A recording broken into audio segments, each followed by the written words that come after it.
Well, good afternoon, everyone. We are giving everybody a few more minutes to get logged on and start paying attention to the webinar that's on their computer in front of them. I know it can be kind of tricky on a Tuesday afternoon, especially right after lunch. But just wanted to thank everybody for attending today. And, we are coming from you today from Austin, where it is a nice 60, I think it was like 61 degrees, almost in the 50s when I was out around the lunch hour. So not very warm today whatsoever. But we are happy to bring you this webinar today and just to talk more about SOAR and about SSVF. And so exciting stuff. So before we get into it, I have just a few things. First of all, just our little monthly meme that I like to put up. I like the similarities here between a microscopic pollen spore and the Death Star, and just to show that pollen is out to get you. I know that if you've been in the Dallas or the Austin area, I'm sure as well as San Antonio, Central Texas, pollen has been everywhere in the last month, and it has just been crazy, especially for all of us in Austin that have some kind of oak issue. Oak has been everywhere.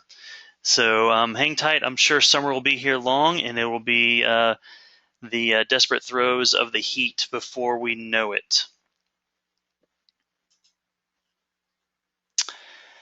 So if you're unfamiliar with the way our monthly webinar works, I'm going to do a few housekeeping things and announcements, and then we will move on to our presentation. The presentation should last about 20 to 30 minutes, followed by a good 20 minutes of question and answer, or at least a time where you have the opportunity to ask us questions so that we can answer you today. And then we'll close with some follow-up to any questions, as well as an evaluation that you'll get once you shut down this webinar. So that'll be very helpful for us if you can make sure you fill out that webinar at the end of today, and we can get your feedback and we can improve our webinars in the future. So just a couple of general housekeeping things. First of all, as you can see, your microphone will be muted during this webinar. We do that due to the fact that if we didn't mute everybody, we would get a ton of feedback, and with 100 people on the call, it's really hard to tell who we're getting the feedback from, and we'd spend a majority of our webinar just trying to figure out the microphone and the audio issues. So what we do with our webinar is we just mute everybody except for the presenters, and then you can use your question tab right there where that big arrow is pointing at during the webinar to submit any questions at any time as the presenters are speaking. So as you present your questions, we will, if it is an immediate question, like if you're having a hard time hearing a presenter, or something's not synced up with, say, the webinar audio or video, we'll answer that immediately. If it's any questions around the presentation piece, we will save those till the end of the webinar or after the presentations, where we will actually read off those questions to our presenters. And then, as always, our webinar is recorded.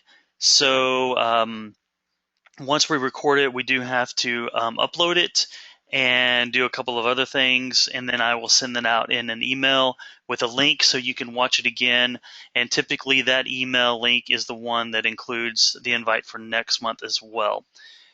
It is there for you to view in the future at any point in time. Typically I try to get those out within the first week of this webinar being done. Sometimes due to travel and other things, that is postponed a little bit, but I will get it out to you as quickly as possible. So if you haven't been with us for any of our block talks throughout this year, we here at Texas Homeless Network have providing you guys with these, your communities with the opportunity to learn how to more effectively serve your homeless population through exploring successful practices in housing, mental health, and education through our Bloc talks. So in these monthly webinars, we try to bring you guest speakers which can talk firsthand about the practice that they are leading or they are managing within their community. And we do that so that you have firsthand knowledge and also so that you can ask questions on a real-time basis.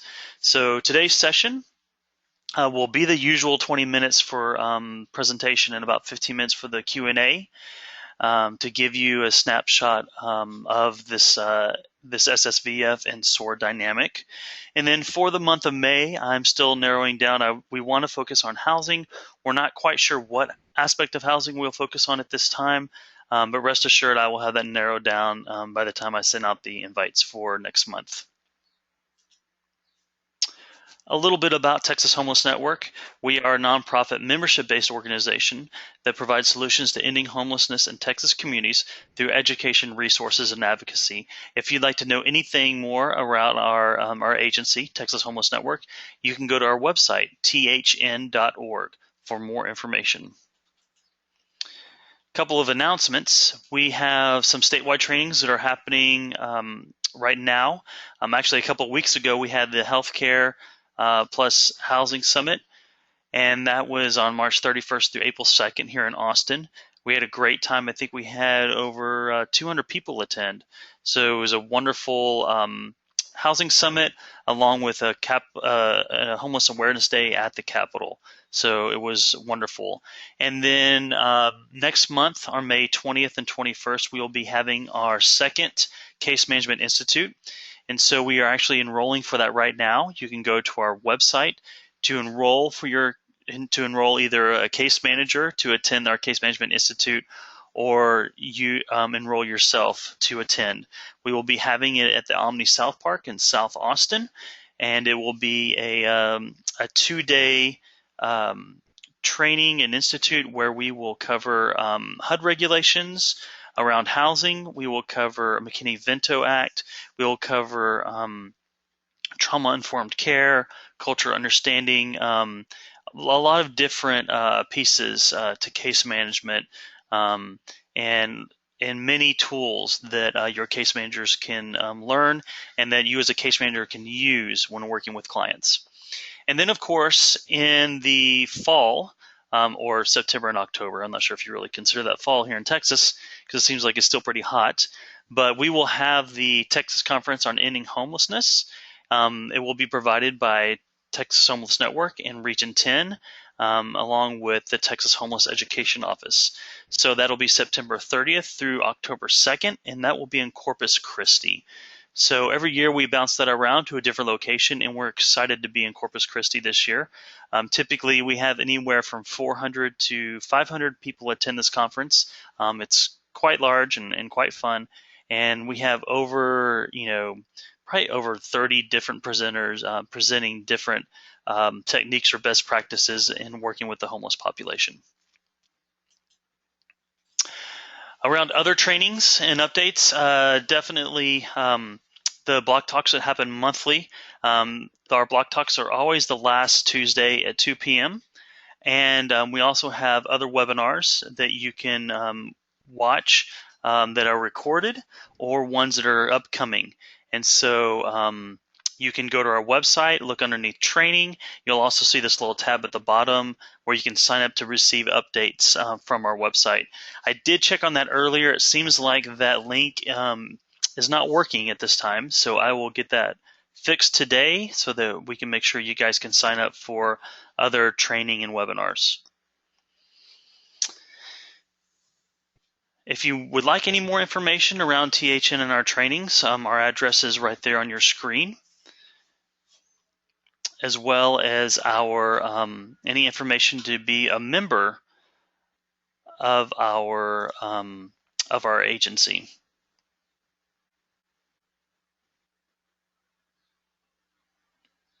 Okay.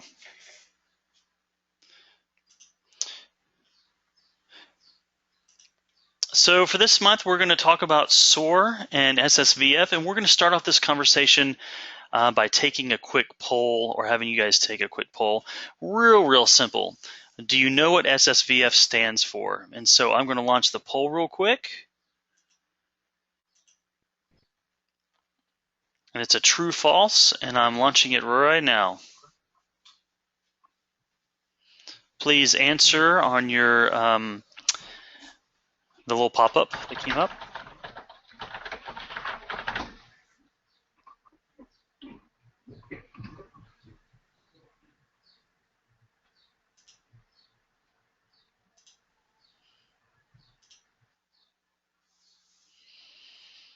All right, I'll give you guys just a few more minutes to answer the poll.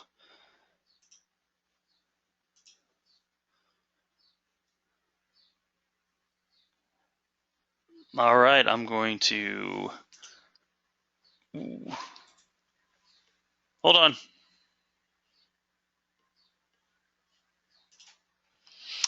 I'm going to close down the poll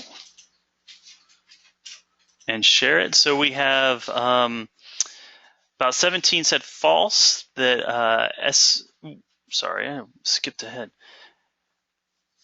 That SSVF and 80. I'm sorry. So this was a true/false question, and the question was, does SSVF stands for Supportive Services for Veterans Families, and it of course was true. So it's good to know that some of you guys still have some learning to do about this, and that we can provide that for you today. But a majority of you got that right. So this is what we're going to do. We are going to have our first speaker on. And actually, first of all, I want to say that SSVF and SOAR are relatively new programs, and especially new to working together. And so this is a collaboration that we are still working on across the state of Texas, and that we are strengthening all the time. And so there might be some questions that you have for us today that we cannot answer, but we're going to try to answer all your questions as best as possible. And the objective for today is to give you a snapshot of an SSVF program in Austin, and a snapshot of SOAR, and then to kind of do some explaining about how these programs can work or play off of each other. So our first presenter is Megan Podolski, who is the SSVF program manager for Caritas here in Austin. So Megan graduated from St. Ed's University in 2008 with a bachelor's in social work. While studying, she became a social worker, and she developed a passion for advocacy and working with vulnerable populations, and has continued to practice within this field for the last 8 years. Since 2009, Megan has worked in housing services for the chronically homeless and gained rich experience within different programs and funding sources.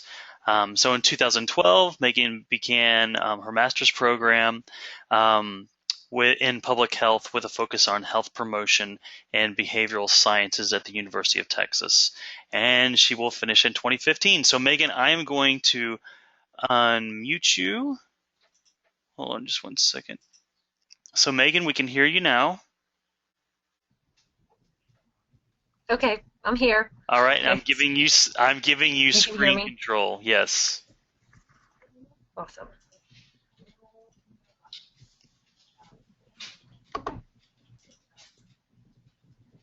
All right, there you go. Okay, so you can see my PowerPoint? Yes, ma'am, you're good to go. Awesome. Okay, so I'll just start with a brief overview of veteran homelessness. On any given night in the United States, there are more than 58,000 homeless U.S. veterans. More than 250 veterans are currently homeless in Austin. This is based on our point-in-time counts. 2/3 of the nation's homeless veterans served in the military for more than 3 years. And veterans between the ages of 18 to 30 comprise 9% of all homeless veterans, with female veterans making up 8% of the overall homeless veteran population. So in regards to Caritas of Austin, we began the veteran-specific program of SSVF in 2011. SSVF obviously stands for Supportive Services for Veteran Families. In 2013, we doubled the amount of funding provided to SSVF to $536,000, which was in alignment with the national goal of ending veteran homelessness by January 2013. That's why they ramped up those dollars. This year, the SSVF program through Caritas of Austin will serve 150 veteran families who are homeless or at risk of becoming homeless. The SSVF program is funded primarily through the Veterans Administration, but we also have a couple wraparound grants by local foundations and individual contributions to help us serve a more well-rounded program. So, services, this is our SSVF program eligibility. The services are specifically for veterans and their families. They must have a discharge status other than dishonorable, which means it can be honorable or other than honorable, which includes bad conduct discharges. They must be a resident of Travis County, Williamson County, or Bastrop County. Their income must be at or below 30% of the AMI, which is the area median income. We did get a new grant starting in, I think it was January of this year, that it's called the Priority 1 grant, and it now allows us to serve households that have incomes up to 50% of the AMI. So for, let's say it's a single unattached adult, that would be $26,900 annually. That's at the 50%. And then so furthermore on the eligibility, individuals or families have to, so we use this thing called the but-for statement, and that essentially means would they become homeless or remain homeless but for program assistance? And so we determine that through our intake paperwork. The priority populations that we serve are veterans with dependent children and those who served in Iraq or Afghanistan. The Caritas of Austin program through SSVF is now participating in coordinated assessment, and so we receive all of our new referrals through this system. So when we get a referral through coordinated assessment, they come in associated with a vulnerability score, which helps us to further prioritize households and determine the most appropriate intervention. And then lastly, this is really specific to Caritas of Austin's approach to the SSVF program. So we do a housing first model, and our housing first model essentially means that we're going to first address the issue of housing and prioritize the issue of housing, and then later we'll focus on the secondary issues. But we realize that housing someone first is the primary goal in order to allow us to work on secondary issues. So we do community outreach. We've got some upcoming little mini point-in-time counts. Our first one is on May 30th, and this is where we're going to go out into the community to engage veterans who are currently experiencing homelessness, really identify the areas where the homeless veterans are located, and rapidly try to help connect them to housing solutions. We do housing, location, and landlord advocacy. So we have a landlord outreach specialist on our team that goes out and identifies housing and makes connections in the community to house our veterans. We provide case management services. We provide temporary financial assistance, which can include deposits, rental assistance, utility assistance, child care, payments to licensed child care professionals. We provide household furniture goods through one of our other grants. It's the Texas Veterans Commission grant. We can do car repairs, all that's located under temporary financial assistance. And then once they're enrolled in the program and engaged in case management, we develop a housing stabilization plan. And then we also provide assistance in obtaining and coordinating veterans benefits and other public assistance. So most recently, we're connected with our COC is provided by ECHO, and we're working really hard to involve our mayor's office to join the National Mayor's Initiative on Ending Homelessness Among Veterans. And as of November 2014, Mayor Lee Leffingwell signed onto the initiative as a statement that our community is dedicated to ending veteran homelessness by the national goal of January 2016, And then as new leadership was elected, Mayor Adler ensured his ongoing commitment to the goal, which has been huge strides in reaching out to the community and getting everyone involved and engaging landlords and property managers to join on and house our veterans that have significant barriers to housing. So let's see. I can talk a little bit about just kind of a general client story. This one was a really quick turnaround, which is not typical of all of our client stories. But so we did the intake on December 14th. It was a 62-year-old chronically homeless single veteran, and he was camping and accessing emergency shelters. But then the weather got really bad, and we received the referral. So the client had a fixed income through Social Security, which was below 30% of the area median income. He was assisted through case management with education about options for AARP for supplemental income, ongoing discussions of harm reduction techniques related to his substance use, referrals to education classes, including being a tenant class and living better for less. And this is all while the case manager was working with the client on managing his budget for long-term stability. So the client also was referred to our landlord outreach specialist immediately upon enrolling in the program. He was approved for a site-based Section 8 unit that was identified by our landlord outreach specialist. He signed his lease on February 2nd, so it was less than 60 days after he enrolled in the program. He was actually housed, and he continues to be active and engaged in case management. So that's kind of a success story. They don't all look like that, and typically they can take a little bit longer than that to identify housing, but that was one of them. Awesome. Thank you so much, Megan, for Sure. talking and explaining SSVF from your perspective there. And so the goal here is that I'm going to explain. Well, let me carry on. I'm sorry, I'm jumping ahead of myself. So we have another poll question, and I'm going to take over the screen again. So the next poll question is from Megan's presentation. True or false? 2/3 of the nation's homeless veterans served in the military for more than 3 years. So I'm going to post that. And these polls are really just to make sure that everybody's paying attention. So here it goes. So why don't you guys answer? Give you a couple seconds.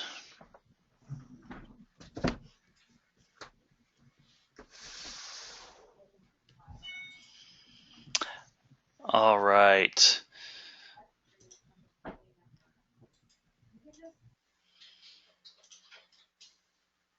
Okay, so I'm closing down that poll. So we have 74% answered true, 26% was false.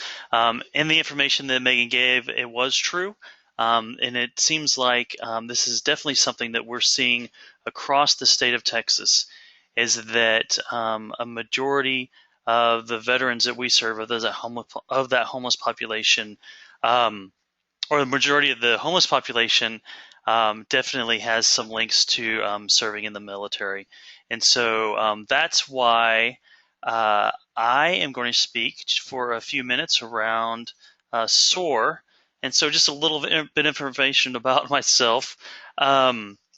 So I did receive my master's degree in administrative social work from the Texas State University, and I have many years of experience doing case management. At this time, I oversee the SOAR program, and I am the state lead for all of the continuum of care areas around the state of Texas. So what I do specifically is work with those COCs to establish SOAR leads and to do other program development within their communities. So everything from starting steering committees for these communities to actually linking these communities with the SSA workers or the VA workers or any other individuals that we need to pull in to help receive services. And so that is a majority of my work at this point in time. And so what I'm going to do is first make sure that you guys are seeing what I'm seeing. And second, I'm going to speak a little bit about SOAR and what SOAR is for you guys that are not familiar with the program. So SOAR stands for SSI, SSDI, Outreach, Access, and Recovery. So definitely the focus of this program is on individuals who are homeless or at risk of being or risk for homelessness. This program is sponsored by by SAMHSA, the Substance Abuse and Mental Health Services Administration, and has, in collaboration with our agency and other agencies, been ongoing since 2005. However, it seems that our trainings around the state of Texas really picked up in 2008, 2009. So we were a little late coming to the game. At this time, all 50 states currently participate in the SOAR program, but as with many other programs out there, there is no direct funding to provide those states the supports that they need.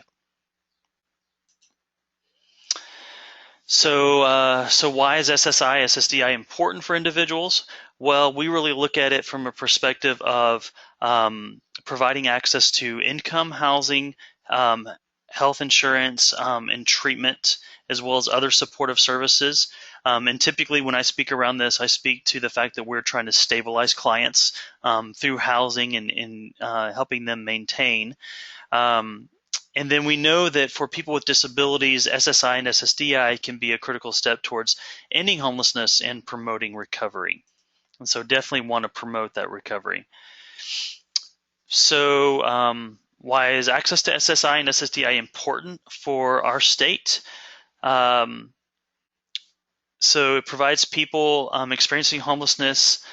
We know that they are frequent users of expensive uncompensated health care. Also, those states can recoup costs if this care is from Medicaid, which has about a 90-day retroactive that we can recoup, like say hospitals and such.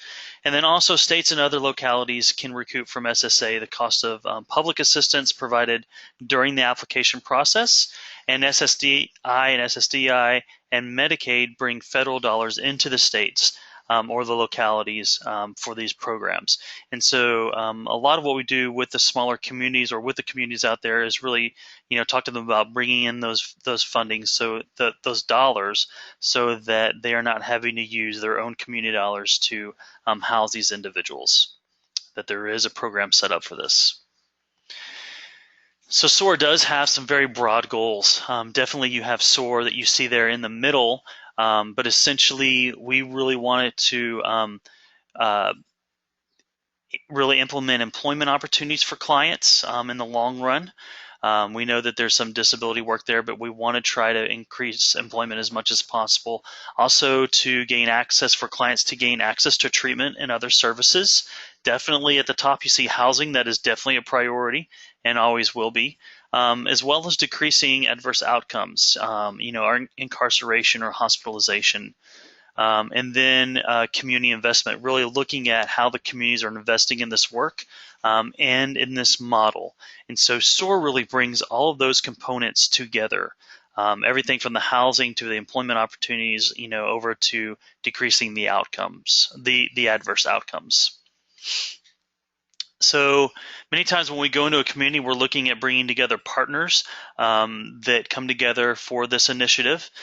Definitely SSA on the local level is one of those partners. Typically one of my first contacts is with SSA.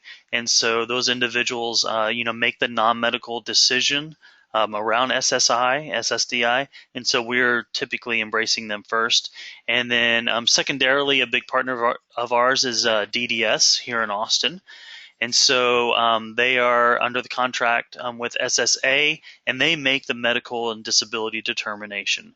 So we do a lot of work with them hand in hand, as well as other medical and treatment providers. So any providers that we can link up with that can give us more information around assessments and evaluations, and we can get information around medical records. One of the partners that you do not see on here that I am looking to add on here very quickly is Veteran Services and SSVF. individuals. And that kind of fits under a community, but at the same time, it's a little bit different. And so, as I mentioned before, this is a relationship that is growing, and it is a collaboration that we're looking to strengthen. And so that definitely is a partner that we're looking at engaging at this time. And then definitely individuals on the community level, so stakeholders, anywhere from service providers to churches or other stakeholders in your community that work with or around the homeless population. We are very interested in working with those communities and bringing all of these pieces together to form a great model that can follow the client and really get them the services as quickly as possible. Now, we know the challenge is for this program, as with many other programs, is around working with the homeless population with SSI and SSDI. Of course, is limited resources. There aren't many resources out there, and very limited time. So typically, clients do bounce around from place to place, can be very transient. And so that is a population that's hard to serve that we work with on all the time. And then, many individuals need our help, so we are having to give that help to many different individuals within our community, as well as making sure these applications involve the mental illness piece and the co-occurring and substance use disorders that really complicate what our clients are going through. And so that is a big piece of SOAR, is really facing that challenge and making sure that we give a good representation and paint a picture of our client. And as I mentioned before, we just have not traditionally been good at engaging the veteran communities, and so that is something that we're looking at strengthening in the future, as well as what we're doing right now in Austin with SSVF services. Other critical components of SOAR is case managers or individuals that are working with clients can serve as the appointed representative. This means not that they are going to be handling money for the client, but that they can answer questions in behalf of the client for SSA and DDS. This is very helpful, especially when our clients are transient and they're bouncing around a little bit. So it's helpful when the case manager can really step in and answer questions for the client. Also, the other critical components of this model are when the case manager really sets aside time to collect and submit the medical records. So traditionally what happens with an SSI or SSDI case, where you have a client that comes in and they are have maybe a mental health issue, instead of having SSA collect those records, which is typically kind of a general letter that goes out and they kind of wait for a response, we actually try to, or we train the case managers to go to those hospitals and those treatment centers and collect the records themselves. If this can be done, then we can turn in the whole application at one time, and that's what really strengthens the SOAR model, is that everything is turned in at one time and really speeds the process. Also, we know that we can electronically submit applications whenever possible for many of our clients, and we, through our SOAR model, collaborate as much as possible with physicians to gain access to assessments and other medical information that are within our community. So really, as we are working with those case managers on submitting and collecting those medical records, really having them form a relationship with those physicians that are out there in their communities so that they can gain access to those records. And then, of course, a lot of collaboration with SSA and DDS, so that the communication is clear and precise, and we know exactly what step of this process we're in when we are submitting these applications on behalf of our clients. And then the biggest part of SOAR and the biggest component is the medical summary report. So if you've never submitted an application for a client that is on the behalf of disability, so to DDS, typically you fill out the applications and you wait for them to respond, and maybe they'll send you in for an evaluation to be done. What we do with the SOAR model is that we actually do a medical summary report, which is a 2 to 3 page document that summarizes kind of where the client is at right now. It talks and gives a lot of gives some history on the medical stays of the client, and it gives examples of when the client has come in and out of treatment. And then the medical summary kind of wraps up with the functionality of the client, really relating the client's functionality or inability to function underneath an environment so that therefore they would not be able to work. And so that is really the meat of this model, is pulling together that medical summary report and then just laying it in the hands of DDS, attached, also having attached all the medical records, so that DDS has the whole app coming together at one time, and they can make their decision as quickly as possible. So that is really what SOAR is about, is kind of gathering all the information and kind of getting it through and pushing it through all in one piece. At the same time, SOAR is very based upon, or very tries to prioritize that collaboration with all of these other outside agencies. So kind of from jumping there from what SOAR is to how SOAR can work well with SSVF and kind of the vision thereof. And I want to remind you at this time that if you have questions about anything that I've said or that Megan has said, please type that into your questions on your toolbar. So yeah, just click on questions and put your question in there, and then we'll come to it in a few minutes. So the vision that we have with SOAR and SSVF is kind of broke it down into 3 pieces. One is around resources, and that SOAR can easily be added as a resource for the SSVF piece. So as SSVF is working with clients that come into their care and stabilize them around housing, and can do that for a limited time up front, it is possible that SOAR could be linked with that, so that as this case manager is working, as this SSVF case manager is working with this client, as they're in housing, the SOAR app and those other pieces with disability and such can be submitted at that time, so that when the SSVF immediate funds run out, the disability piece can pick up, and we can keep that client stabilized for as long as possible. Because really the piece that SOAR and SSVF is after at this time is really stabilizing the client so that we can get them the services that they need, so that we know how to find them. The second piece is collaboration. So one of the visions that we have is really linking those SOAR leads that are out within all of the communities, or many of the communities throughout Texas, and linking them with their local community SSVF partners to make sure that they can work together to form the best model for their community. Much of what we do at THN on our level is not try to push out one community perspective to all of the communities across the state of Texas, but what we want to do is get out there and help you to figure out how to make this work within your community. So how do we link SOAR, how do we link SSVF and all those other resources together to be a good model for your client? And so that collaboration piece is what is currently going on in Austin as we speak, and we are looking at building that and really using that as a model that we can highlight in the future, and then figure out how to get something like that going into your community as well. And then, of course, that last piece is around outcomes. Many of us, whether we work on a federal level or a nonprofit level or whatever level, we need outcomes to show how we're doing our job and how we're serving our clients.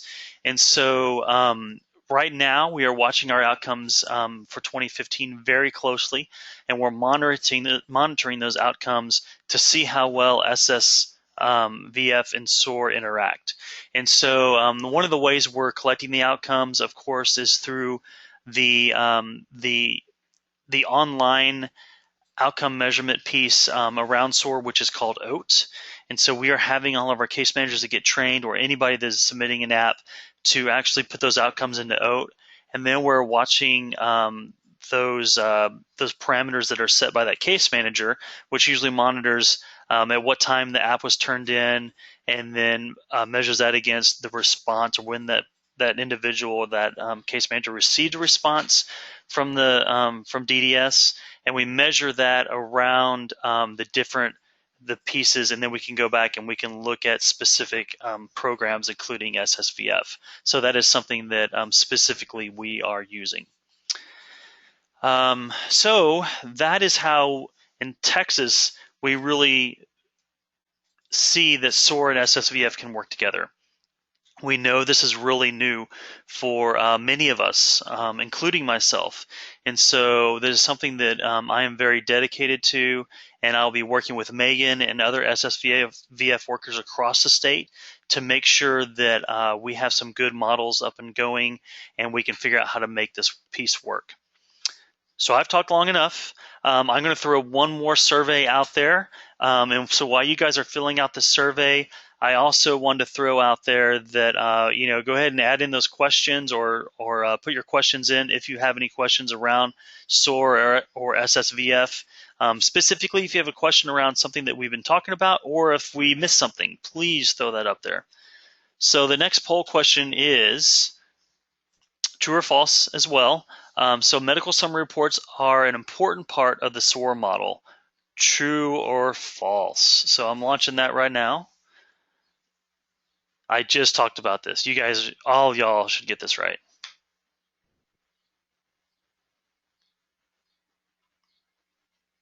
All right. Well, hey, that was pretty easy. We got 100%. Yay! So everybody agrees this medical summary report piece is a very, very important piece to the SOAR model. As I mentioned before, this is the meat of SOAR, where we can really show kind of what this model does, and we can actually drop those numbers. So instead of an SSDI case taking anywhere from 9 months to a year to be processed for a client, we can knock it down from anywhere from 4 months or so. So we can get a really quick response back to our client. Okay, so we have now our question and answer time, and so what I'm going to do is, Megan, I'm going to unmute you so we can hear you now. Okay. And we have a couple of questions. So the first question is, are we using HMIS? And so, Megan, are you guys using HMIS with the SSVF program? Yes, absolutely. That's how we track everything. So we use HMIS Service Point to enter in every single client, track service transactions for any financial assistance, case notes. We can show entries. That's how we can also gather data on how they were exiting, if it is a successful exit, if they're exiting back into homelessness. Yes, we use HMIS. Awesome. So Austin definitely uses HMIS. What I can tell you from other service providers around the state, many of them use their homeless management information system, which is HMIS. It might be Service Point or another provider, but many communities do that. The most important piece is that all of the service providers are using the same system. So when we talk around outcomes, many times the conversation I'll have with individuals is, do we use HMIS or do we use this OAT program? Right now, as a state lead, I am asking people to use the OAT program, and the reason for that is because OAT is it's a very easy to use on and off system, and so it's just 5 or 6 questions that you're answering per client. It is a separate database away from HMIS, and what it allows us to do is it allows for me to collect information across the state. So if you're using HMIS within your community, definitely continue to do that.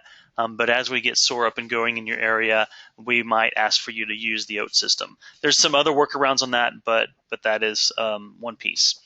The second question is, do you have much problem getting the client to agree to give a release of his or her personal medical or other protected information?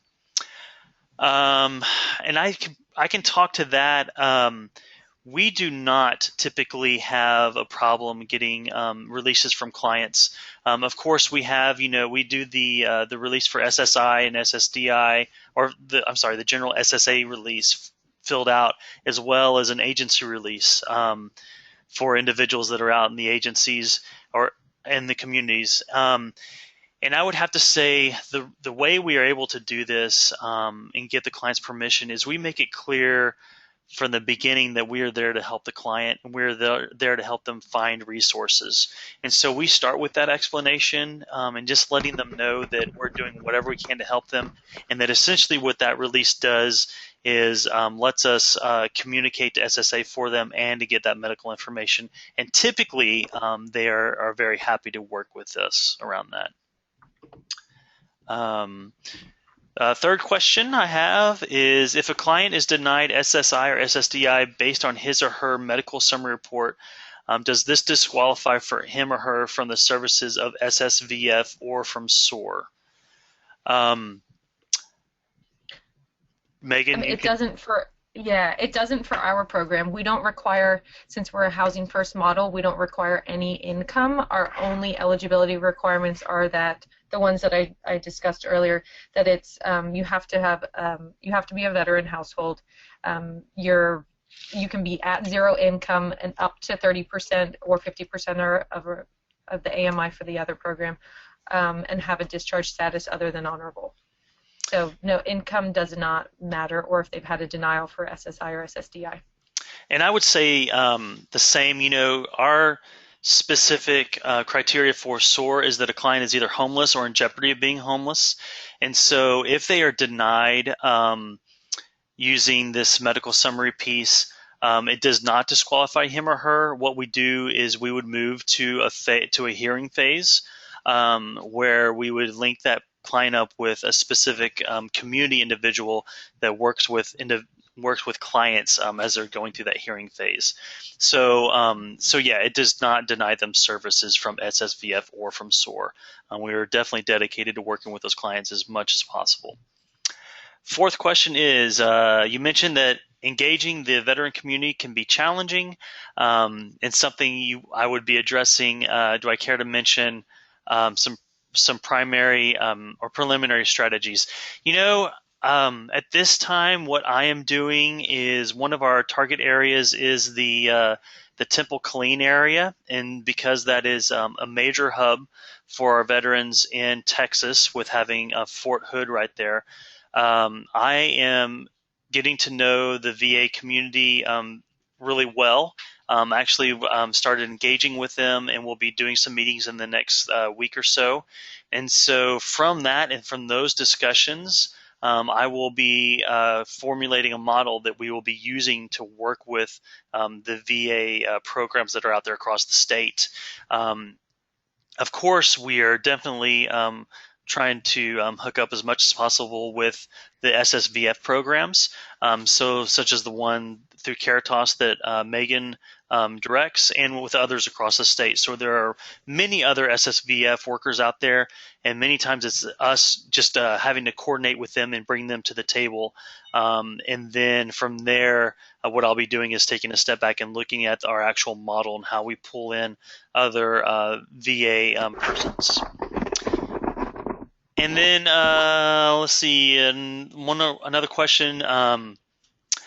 Do we ever engage faith-based community volunteers to be caseworkers for the helpers in SOAR or in connection to it? So yeah, it's definitely,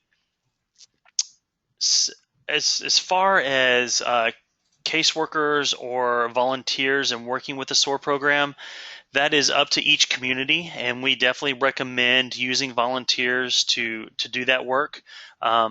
It is a lot of work up front on the front end, since this model really focuses on doing a majority of the work up front.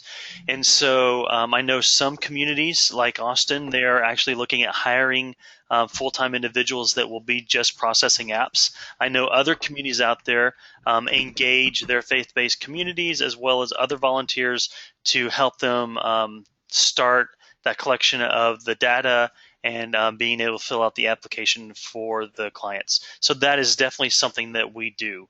But then again, it is per each community. And so what I would say is if you have any interest in that or questions about that, you can email me specifically or contact your local homeless coalition. And they should be able to link you up to some volunteers to help you in implementing that, or if you wanted to volunteer. Well, that's all the questions I have for now. I have one more that just popped in. Did you ever meet up with extremely mentally ill people who have just insisted on living out on the street or in the fields instead of receiving help? So I think that definitely is a question. So Megan, have you had any experience with that with SSVF or maybe even a previous program with dealing with a client that just wants to stay on the street? Sure. I mean, it happens. So the way that we address that is continued engagement. Oftentimes, especially with the veteran population, they'll be camping. They've been chronically homeless and camping for years and years. They're actually incredibly self-sufficient. They attend all their appointments. They have medical care through the VA. And just they don't want to move into typical housing. The structure is too much and the transition can be too difficult. So we continue to engage with services weekly, biweekly, monthly to make sure that all their needs are met. And if they continue to not want to move into housing, then we'll continue to provide wraparound case management services. But typically, that continued engagement will help them in the transition into permanent housing. And I would have to say, one of the aspects of the SOAR model is really valuing the client's decision around their treatment and their services. So what we try to do when we're doing our trainings is really talk to the case managers or the individuals that are working with the client to make sure they're honoring the client's decision. Because we know just, with a client versus even ourselves that really we are only going to get better when we decide to get better. Now, I know that's different with a person that might have some extreme mental illness. But typically, kind of on a general perspective, we really teach our case managers to know that, their client is going to be in and out of treatment. This isn't a magic pill that's just going to solve everything. And so we really have to have that viewpoint that this can be, a long-term struggle with them and an ongoing relationship with their case manager to help them get treatment. And I've actually had clients that I've worked with in the past, young clients that have had mental illness that, decide just that, they decide they're going to stay on the street. And whether that's because of maybe a placement breakdown or because of just no other choice, they are sometimes the context is lost, I guess, when, we think they're kind of making that decision, but they don't really see it as them having any other choice. And so we really try to talk to our case managers about that as well as sometimes, many times, the clients that we work with that mental health aspect can have that viewpoint of they don't really have any other option but living on the street. So yeah. So, I think we've all had clients that have decided to either, whether it be because they think they can't make that decision to live in the street, or as if they view it that they don't have any other option, that they're still on the street and not receiving help, or we're maybe we turn them to street outreach or something. So keep doing the good work. Keep helping as much as possible. Those are some great questions. Thank you guys very much. Some difficult questions too. And so for next month, we will be we'll be looking at housing. And so what I will be doing is I'll be making sure that you guys get an email out, like I said, within the next week that has this the video link for this webinar.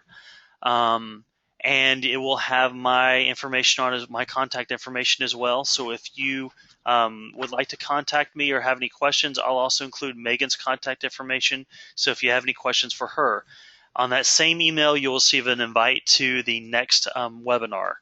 So feel free to sign up for the next webinar. We'd love to have you again. And I wanted to thank Megan for being here and talking about SSVF.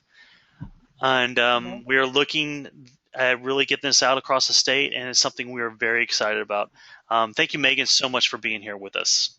No problem. Thanks. I'm really excited to connect with SOAR. Awesome.